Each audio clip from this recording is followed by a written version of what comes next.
Hello అండి. ఈరోజు curry వచ్చేసి పాలకూర పప్పు.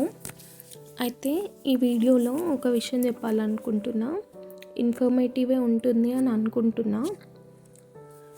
అయితే లాస్ట్ 1 year బ్యాక్ నేను ఒక ఇంటర్వ్యూ చూసానండి.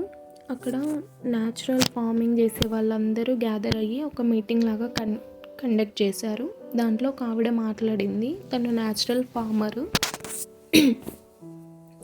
అయితే ఆ వీడియోలో తను ఏం చెప్తున్నారంటే, వాళ్ళు ఒక 8 years బ్యాక్ మిరప తోట సాగు చేసేవాళ్ళు. అంటే ఎక్కువ మొత్తంలో ఒక 20 acresకి మిరప తోట వేశారు. అయితే ఆమె ఏం చెప్తుందంటే, ఆమె చాలా బాధపడుతూ చెప్తుంది ఆ విషయము. మిరప తోట అది వాళ్ళు పెట్టినప్పటి నుండి వాళ్ళకి కష్టాలు స్టార్ట్ అవుతాయి.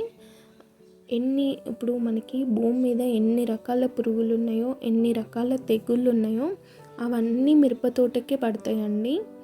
వేరే ఏ పంటకి కూడా అంతలా తెగులు రాదు. వాళ్ళు ఇంకా ఆ బాధ తట్టుకోలేక మార్కెట్కి వెళ్ళి ఏ పురుగుకి ఏ పెస్టిసైడ్ యూజ్ చేయాలనేది తెలుసుకొని ఖచ్చితంగా ఆ పెస్టిసైడ్ తీసుకొచ్చి యూజ్ చేసేవాళ్ళు.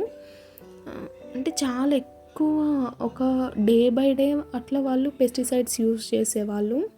అట్లా చేస్తేనే మిరపకాయ అనేది ఇట్లా హైబ్రిడ్ లాగా ఫ్రెష్గా వచ్చేది. సో తను ఏం చెప్తున్నారంటే, మీరు న్యాచురల్ ఫార్మింగ్ చేసే వాళ్ళ దగ్గర నుండి కొనడం మనకు అవైలబుల్గా లేకపోయినా కూడా, మీరు మార్కెట్కి వెళ్ళి ఒక మిరపకాయ కొంటున్నారు అని అంటే, దానికి మార్కెట్లో ఎన్ని రకాల పెస్టిసైడ్స్ అవైలబుల్గా ఉన్నాయో అన్ని రకాల పెస్టిసైడ్స్ కొట్టే ఉంటారు ఆ మిరపకాయకు అని తను ఆ వీడియోలో చెప్పింది. ఆ మాట నాకు బాగా స్ట్రైక్ అయింది. అంటే ఇప్పుడు ఆ మిరపకాయలే కదా మనం తెచ్చుకొని తినేది. అఫ్కోర్స్ వెజిటేబుల్స్కి కొడతారు, దాని గురించి నేను మళ్ళీ మాట్లాడతాను.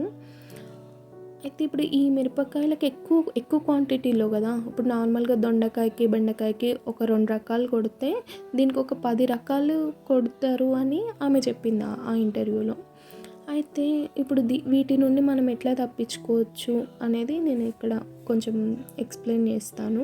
నార్మల్గా అయితే మనము మార్కెట్కి వెజిటేబుల్స్ కొనడానికి వెళ్తే ఎలాంటివి చూస్ చేసుకుంటున్నారు అనేది ఒకసారి ఆలోచించండి. మన కళ్ళకి ఇట్లా హైబ్రిడ్గా ఫ్రెష్గా గ్రీన్ కలర్లో కనిపిస్తేనే మనం కొంటాము. మిరపకాయలకు వచ్చేసరికి అట్లా హైబ్రిడ్గా ఉన్నవి కాకుండా లోకల్వి డార్క్ గ్రీన్ కలర్లో ఉన్నాయి తీసుకుంటే వాటి నుండి వచ్చే స్మెల్ కొంచెం ఘాటుగా ఉంటుంది. సో దానివల్ల దానికి ఎక్కువ పురుగు పట్టకుండా ఉంటుంది. సో దట్ పెస్టిసైడ్స్ తక్కువ యూజ్ చేస్తారు అనేది నా థాట్. సో ఎక్కువ అట్లాంటి లోకల్ మిర్చి కొనడానికి ట్రై చేయండి, హైబ్రిడ్వి కాకుండా. తెచ్చిన తర్వాత కూడా నార్మల్గా ఫ్రిడ్జ్లో పెట్టే ముందు ఒకసారి వాష్ చేసి పెట్టండి. కర్రీ చేయడానికంటే ముందు కూడా ఒక 10 to 15 minutes సాల్ట్ వాటర్లో వేసి నానబెడితే కొంచెం దాని నుండి తప్పించుకోవచ్చు.